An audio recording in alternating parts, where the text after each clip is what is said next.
ভাবমূর্তি পুনরুদ্ধার করে নতুন বাংলাদেশের পুলিশ হিসেবে কাজ করতে কর্মকর্তাদের নির্দেশ দিয়েছেন প্রধান উপদেষ্টা ডক্টর মোহাম্মদ ইউনূস। ইউনিট প্রধানদের সাথে বিশেষ বৈঠকে এই নির্দেশ দেন তিনি। বলেন, রাজনৈতিক প্রভাবমুক্ত হয়ে কাজ করতে হবে দেশের স্বার্থে। হজ করেছি, ব্যাংকে কি করে টাকা জমাই বলেন? ইউসিবি তাকওয়া, পরিপূর্ণ ইসলামিক পন্থায় পরিচালিত banking.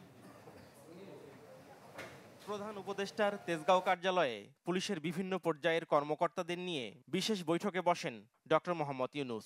Police super, range DIG, মহানগর পুলিশ কমিশনার সব ইউনিট প্রধান অংশ নেন বৈঠকে। পুলিশ কর্মকর্তারা আইন শৃঙ্খলা রক্ষা ও বাহিনী পরিচালনায় তাদের সীমাবদ্ধতার কথা সরকার প্রধানের কাছে তুলে ধরেন।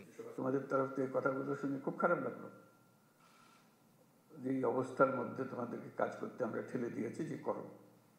পুলিশ বাহিনীকে রাজনৈতিক প্রভাব মুক্ত রেখে পেশাদারিত্বের সাথে পরিচালনার নির্দেশ দেন ডক্টর ইউনূস। বলেন, জনগণের সেবায় এমন ভূমিকা রাখতে হবে যাতে মানুষ অতীত ভুলে যায়।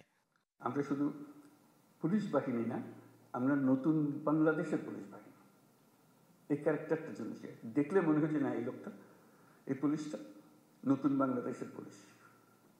তোমার কাজে কর্মে তখন মানুষ অতীত ভুলে যাবে, মাফ করে দেবে, যা আমাদের সবাইকে ভুক্তভোগী হতে হয়েছে, সেটার কারণে তাদেরকে সেই ভূমিকা পালন করতে হয়েছে। এখন সুযোগ পেয়েছে, তারা নিজের চরিত্র নিজের ভাবে উন্মোচন করেছে যে আমি নতুন বাংলাদেশের পুলিশ।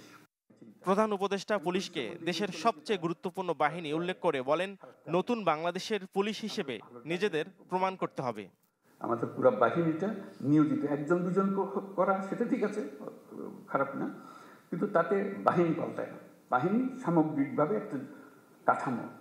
নতুনভাবে বাংলাদেশ গড়ার যে সুযোগ এসেছে তা বাস্তবায়ন করতে পুলিশ বাহিনীকে গুরুত্বপূর্ণ ভূমিকা রাখার আহ্বান জানান প্রধান উপদেষ্টা। নাফিউল ইসলাম লিংকন, চ্যানেল 24, ঢাকা।